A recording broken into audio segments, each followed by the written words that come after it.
Kelin poshshalar, oilangizdagi gaplarni birovlarga yetkazish navoda joningizga tegib ketmadimi? Soat sayin hattoki 1 minut bo'sh bo'lib qolsangiz ham oiladagi butun muammolarni onangizga yetkazasiz. Yana hayron qoladigan joyi, onangizni ham qiladigan ishlari yo'q shekil, sizni bemalol eshitib o'tiraveradi.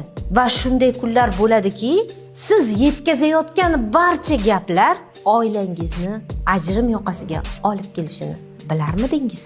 Shuning uchun oiladagi sir oilada qolgani ma'qul. Onajonlar, qizingizni birovga ishonib berdingizmi? Undan oiladagi muammolarni so'rayvermang. Naborot ularga shunday ish qilingki, ular sizga hech qanaqa qilib uydagi gapni yetkaza olmasin. Tanbih bering, urishing, tarbiyalang. Uydagi gapni menga olib kelma deb ayting. Siz qancha gap so'raversangiz, qizingiz xuddi shunday qilib sizga javob beraveradi va bu oilani dars ketishiga olib keladi.